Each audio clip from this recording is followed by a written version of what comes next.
खरमास में हम आप सभी को क्या क्या करना चाहिए और क्या क्या बिल्कुल भी नहीं करना चाहिए, आज इन सब का विचार करेंगे। कई बार हम लोग परेशान होते हैं कि खरमास चालू हो गया है, इसमें क्या करें क्या ना करें। तो आज ये सब आप जान लीजिए और वीडियो को सेव कर लीजिएगा और सबको भेज भी दीजिएगा जो लोग परेशान होते हैं खरमास को लेकर।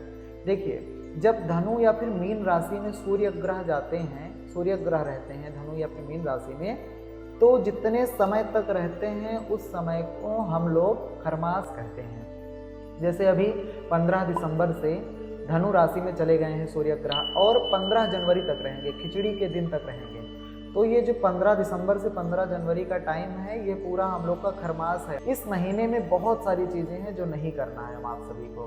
क्या नहीं करना है? तो जैसे मांगलिक कार्य जितने भी हैं, जैसे विवाह संस्कार। पहली बात तो इस महीने में हम सभी लोग सनातनी लोग विवाह संस्कार नहीं करते, क्योंकि बहुत श्रेष्ठ संस्कार माना गया है, बहुत शुभ कार्य माना गया है अपने यहाँ।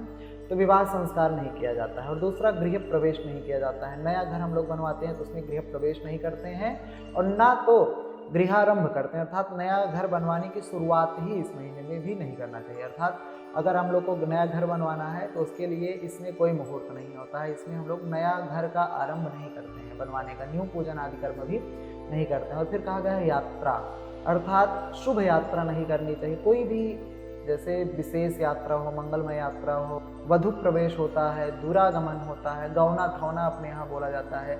जैसे किसी का विवाह हुआ हो तो अपने पति के यहाँ गई हो और उसको अगर अपने पिता के यहाँ जाना हो प्रथम बार पति के यहाँ से, तब भी नहीं जाना चाहिए। और पिता के घर से भी दूसरी बार जो दोंग होता है, द्विरागमन बोलते हैं, गौना थौना बोलते हैं, तो उसको भी नहीं करना चाहिए। अर्थात अच्छी यात्रा को नहीं करना चाहिए। जब विशेष कार्य हो तभी इस महीने में यात्रा हम आप सभी को करना चाहिए। फिर कहा गया है कि मुंडन संस्कार इस महीने में नहीं होता है, यज्ञोपवीत संस्कार इस महीने में नहीं होता है।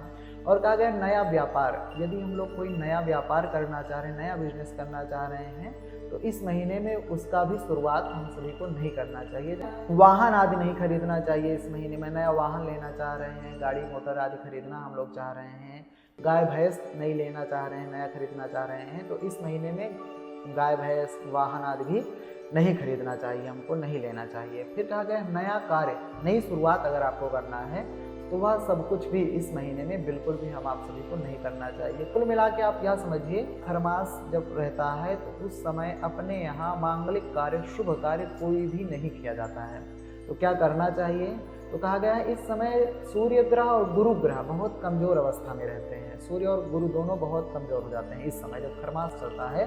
तो उसके लिए सूर्य और अपने गुरु को बलवान करने के लिए जितना हो सके उतना हमको सूर्य भगवान को अर्घ देना चाहिए। अर्थात मॉर्निंग में उठ के भगवान सूर्य को प्रतिदिन हम सबको लाल रोली डाल के जल में अर्घ देना चाहिए और जितना हो सके दान करना चाहिए, गरीबों को दान देना चाहिए, ब्राह्मणों को दान देना चाहिए, मंदिरों में दान देना चाहिए। ये चीज़ करना चाहिए, सूर्य भगवान को अर्घ देना चाहिए। और मांगलिक कार्य अपने से जुड़ा हुआ कोई भी मांगलिक कार्य बिल्कुल भी नहीं करना चाहिए जिसमें अपने को सुख मिले। ठीक, जैसे विवाह संस्कार, मुंडन संस्कार, यज्ञोपवीत संस्कार, गाड़ी लेना, नया घर बनवाना, नए घर में प्रवेश करना, यात्रा करना, ये सब कार्य नहीं करना चाहिए। अगर आपको लगा हो कि इन्फॉर्मेटिव वीडियो है तो आपके जितने भी आसपास के लोग हैं, पारिवारिक लोग हैं, उन सबको यह वीडियो जरूर शेयर करें और आप हमारे साथ ऐसे ही बने रहें। आपको हमेशा सनातन धर्म से संबंधित, ज्योतिष से संबंधित अच्छी जानकारी प्राप्त होती रहेगी।